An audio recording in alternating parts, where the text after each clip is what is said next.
I'm the youngest of 4 siblings, and my family has always had a culture of sharing our passions with each other.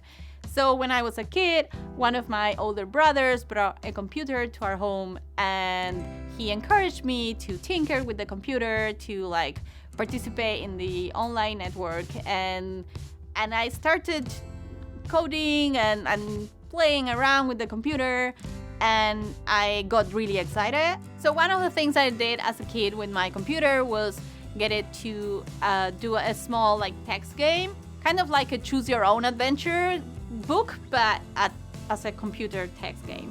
It was really simple, but it got me really excited into being able to get the computer to do what I wanted. I studied electronic engineering back in Argentina. I did not study computer science. I taught myself how to program on my own time.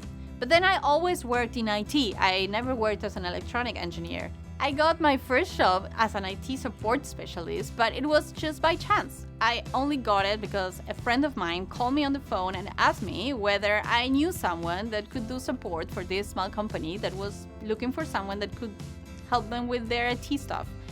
And I was like, yeah, I could be that person.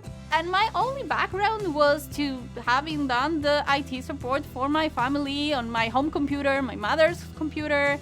I had no formal education, no formal training doing IT support, but I felt like I could do the job, so I took it. And I learned a lot doing that work, and I kept learning more skills. I learned how to program, for reals, not just text games. And eventually, I got another job as a software developer, and I kept learning new programming languages, new techniques, new frameworks. So I always kept expanding my horizons because I feel really passionate about programming in general. I've been working for Google for 7 years. I'm originally from Argentina, but I moved to Germany 7 years ago. When I look back to my career in IT, I wouldn't say that I really faced big obstacles. Mostly, I would say I faced opportunities for growth. So if I needed to learn a new programming language or I needed to learn new technologies, they were all opportunities for growth.